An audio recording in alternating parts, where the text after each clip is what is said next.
Autumn in the hill town on the Aegean frontier, 1529. The convent bells tolled once, a sound that seemed to peel away the warm air and leave the stone colder.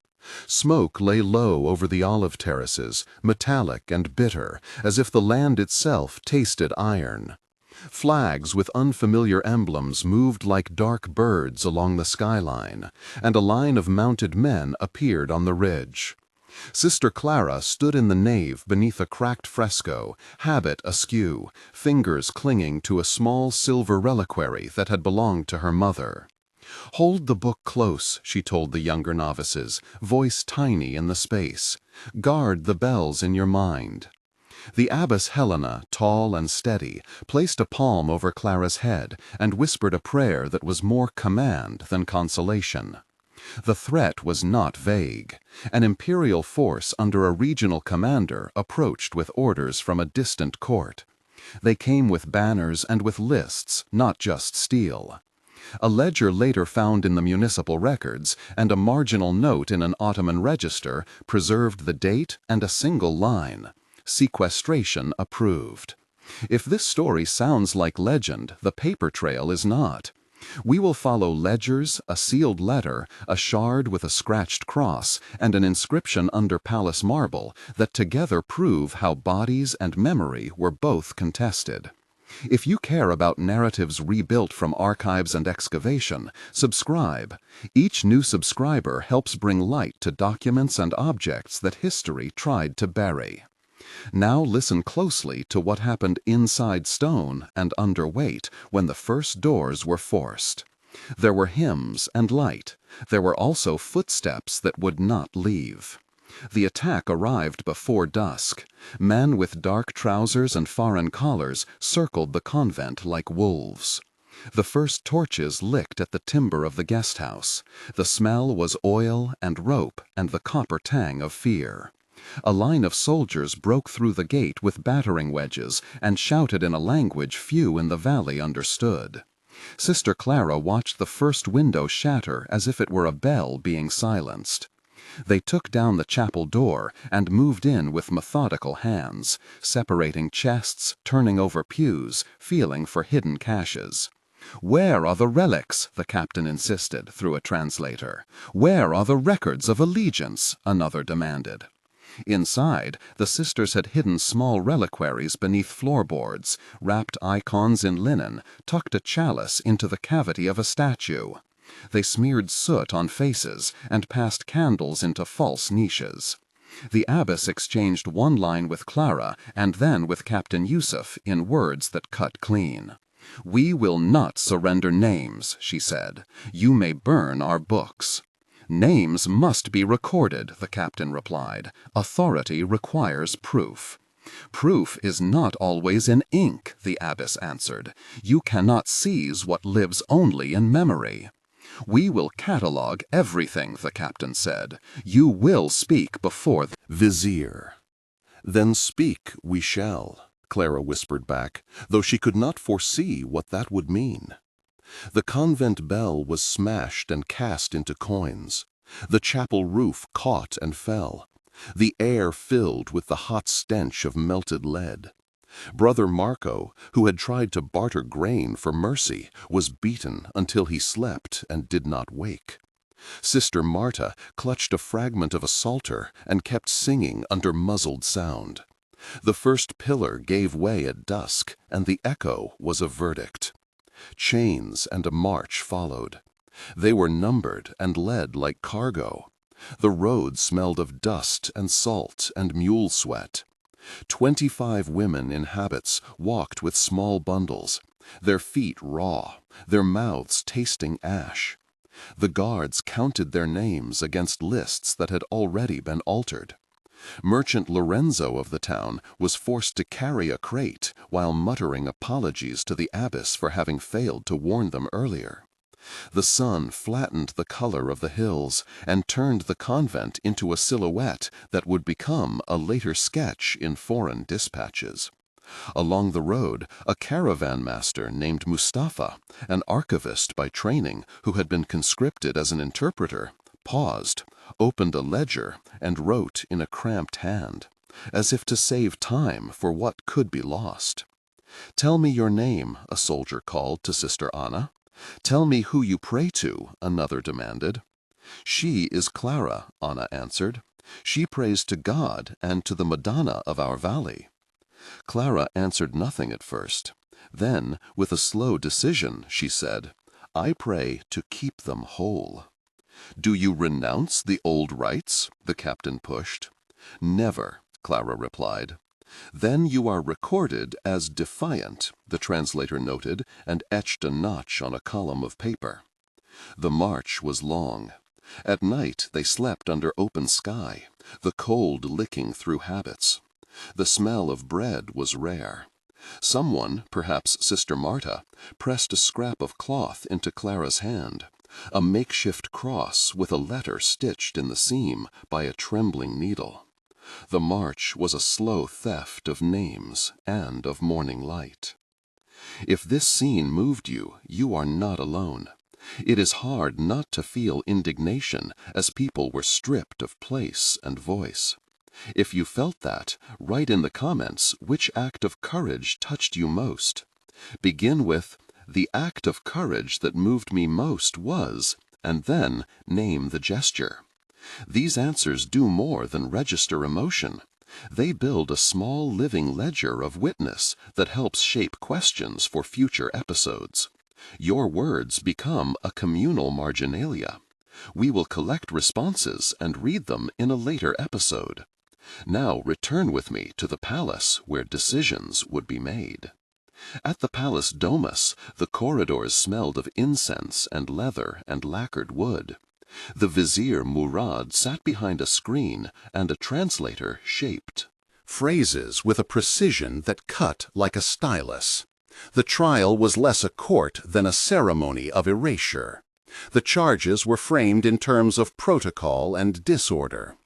"You were found keeping a convent and performing rites outside our sanctioned practice," the vizier said without malice, as if reading weather. "You will recant publicly or be folded into service of the court." Sister Clara stood before him, robes still marked by smoke, and answered in a voice that made the translator pause. "Tell him I will not renounce what keeps my heart steady," she said. "I will not change the way I tend the sick, nor the way I count the hours of prayer." "Renounce, and you will be safe," the vizier offered. "Refuse, and you will vanish in service to the palace." "I see no safety in the removal of memory," Clara said. "To take our rights is to take the place where we speak to the lost." The vizier looked at his papers and then at the translator. "A compromise, then. Some may be incorporated. Others will work in the kitchens under oath." "We do not become inventory," the abbess protested. "We are persons." "Persons may be useful," Murad returned dryly, eyes like ledger ink.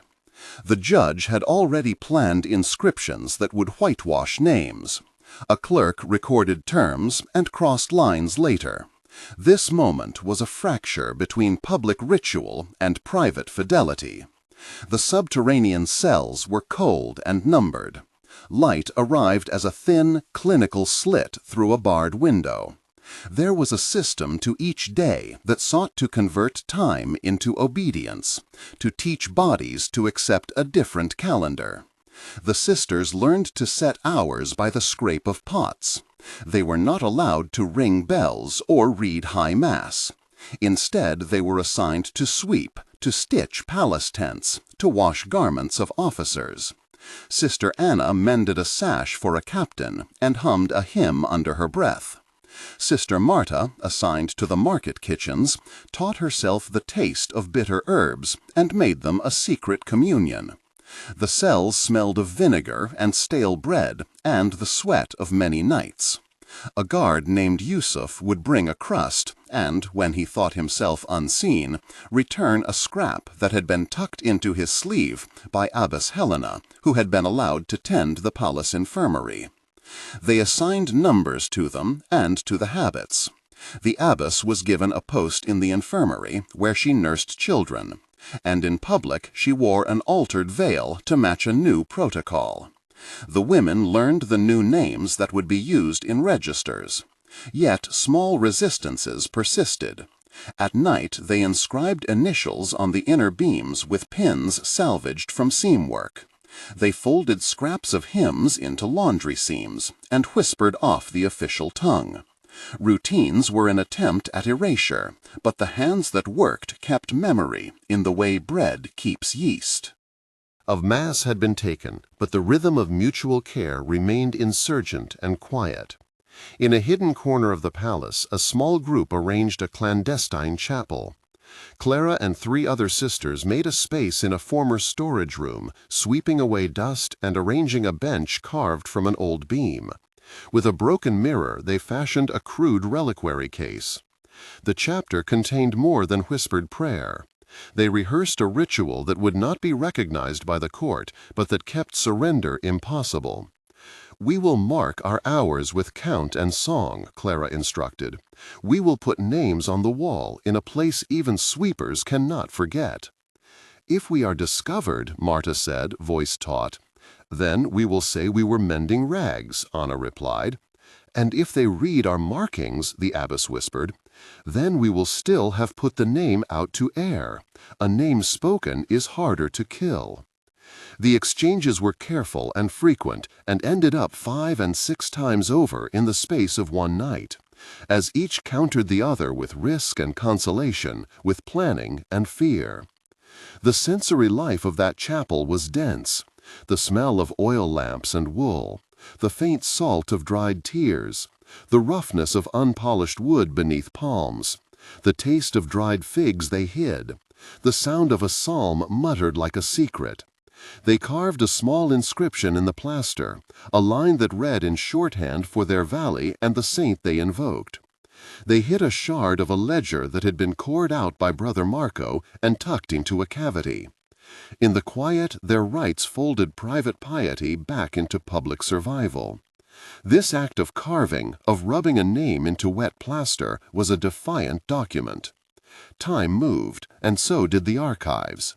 Years later, it was an archaeologist named Dr. Leila Kadir who returned to the region as head of an excavation team.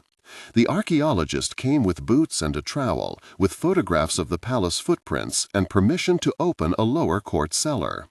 An archivist in the city archives, Mustafa, had found a marginal note in an Ottoman ledger referring to a shipment sent from the region, including church plate and one broken bell. Dr. Kadir and Mustafa met in a narrow reading room with light that sifted like dust. "There is a blank line where these names should be," Mustafa said, sliding a brittle page across the table. "A void deliberate in the imperial record," Dr. Kadir replied. "We need material corroboration." At the excavation, they found a patch of mortar without floor tile, and beneath it a small cache of charred bone fragments, a silver chantry cross, and a pot rim with a simple scratched cross. In the marble foundations near the palace, a laborer uncovered faint letters under plaster, an inscription in a local script that read in fragmentary form a name and a prayer. "Have what looks like a personal invocation carved into a beam that was reused in construction," the archaeologist said. "That would mean someone took their shrine and it ended up under palace stone." "It would explain why the ledger omitted names," Mustafa answered. "Power erases in the register what it cannot display." Their conversation ran through 5 exchanges, each refining the hypothesis, each bringing out a fact. The sensory record of the excavation was immediate and precise. The smell of damp earth, the grit of soil in fingernails, the cool touch of pottery, the thin metallic scent when a silver object breathed air again, the murmur of a team at work. The ledger provided dates, the inscription gave a name, the relics gave ritual context. The strands tied together until the story no longer looked like rumor. There were moments of tension that slowed breath. The hands lengthened. When the abbess faced Murad in the courtyard, the air was a blade of heat, and the crowd pressed in so that conversations became whispers of wind. In that moment, Clara considered burning the hidden ledger so that the last proof would not fall into enemy hands. She stood over the little heap of paper as if over an altar. The choice was enormous. To burn would mean the loss of documentary certainty for future remembrance. To keep it was to risk retribution that could lead to worse loss. Her hand hovered, and she felt the texture of the paper under her fingers, the abrasiveness like an oath. She pictured a future historian unrolling those sheets and reading the names. She pictured the abbess lying on a pallet in the infirmary, having paid for that choice with the small coins of her body. The decision stretched. In the end, she wrapped the ledger in oilcloth and pushed it further into the cavity and whispered the names aloud 3 times. The sound of her voice was thin as a thread and strong as steel. This was a moment when the story could have split either into oblivion or into transmission. Another tension came at the excavation, when a political official arrived requesting immediate transfer of artifacts to a state museum in the capital. The archaeologist felt panic bleed into her mouth. To hand over the shard would mean it could be refiled and its provenance muffled. The team debated in measured tones. If we document the find and publish now, Dr. Kadir argued, we fix the data in public sight. If we comply quietly, Mustafa countered, the objects may be catalogued under vague entries and access will be limited. The official insisted on legal procedure. The team wrote a field report and then, in a night of long argument and short sleep, made copies of the ledger and photographed the inscription. They sent digital files to a scholar abroad and sealed the artifacts with tags that referenced micro-contextual notes. The friction between archival openness and administrative containment produced a feverish, careful work lasting days and nights, a tension recorded in emails and in the margin notes that would later be quoted in articles. The administrative erasure persisted in written form. In palace ledgers there were neat columns where entire lines had been left blank. A diplomat from Venice mentioned in a marginal letter that names had been omitted as a matter of statecraft. There were diplomatic cables that read like counseling notes on governance rather than records of human lives. Rumors went on for generations in the valley that women who had been taken either became palace servants or were moved north to labor colonies. Oral memory kept different rhythms. Old women in the village hummed snippets of the songs that had once been sung in the convent. A child would set a pebble at the base of a ruined wall and claim it was a bell. These small acts of remembrance were a kind of ledger of the heart. Archival silence and local sound coexisted, and in that tension our work found the frame. The official record tried to convert people into entries. Memory resisted by making small, persistent marks on landscape and language. 1 month later, the first public note appeared, a short bulletin in a provincial gazette that recounted the transfer of religious plate, and mentioned in passing that a small group of women had been relocated. The tone was bureaucratic, distant. Scholars in the capital called the change an administrative realignment. In the valley, the abbess had taught one novice to count hours under a fig tree, where she had secreted a fragment of psalter. The novice whispered the lines to a child, who would later tell the story to a neighbor, who later told it again, until the tale had an architecture of retelling. This was not formal transmission, but a living chain. The community carried memory like a basket of small bright stones. 1 month later was the time of immediate shock and private repair. 3 months after the excavation began, the first academic note citing the inscription and the shard circulated among historians. Dr. Kadir published preliminary findings and posted photos of the scratched cross and the silver reliquary. The article pointed to an omission in palace records and identified a potential community of displaced women. The response was mixed. Some officials called for further research, others called the finds fragmentary. The ledger entry that had once closed a name now opened questions. In the town, the abbess, now older and placed in a marginal role, received visitors who brought small offerings and who demanded acknowledgement. The local priest kept a small candle lit at the ruin, and people came in rain to light matches and to hum the old lines. 3 months meant formal recognition, beginning to shiver the edges of official story. Public interest and private mourning began to converse. 6 months afterward, the narrative had shifted enough to matter. A museum in the capital agreed to publish the artifacts with full provenance, and a footnote acknowledged Mustafa and Dr. Kadir. A transcription of the ledger and photographs of the inscription were uploaded to an open archive. The community received an official letter acknowledging hardship and offering pensions to the few surviving women or their descendants. The letter was paltry, but it changed access to records for genealogists and scholars. In the village, a modest memorial was erected by artisans who used leftover stone and a fragment of the old bell that had been returned as a symbolic piece. People came and read names aloud. The once blank stanza in the palace register had been filled in by collective action and scholarly insistence. The legacy was uneven. Some records remained silent. Some artifacts had vanished into private collections. Yet the synthesis of ledger proof, inscriptional evidence, and oral memory created a durable narrative that transformed local history and influenced debates about how empires keep and lose human chronologies. In the end, the terrifying reality faced by Sister Clara was not only the violence of the conquest, but the long war over memory that followed. She had lived through the smashing of bells, the march, the tribunal that sought to turn persons into protocol, the slow pressure to accept a new calendar. She had also helped to plant a secret that would be unearthed centuries later. The documentation that confirmed her story came in shards of many kinds. A ledger column, a scratched inscription under palace marble, a small reliquary, and the notes of an archaeologist who refused to let objects be absorbed into silence. If this narrative stayed with you, leave a comment telling which part surprised you most and why. Consider subscribing to follow more episodes where archives meet excavation and where names once erased are read again. Where powers try to file people into blank space, voices and objects keep a stubborn gravity. As long as someone listens, those voices do not vanish.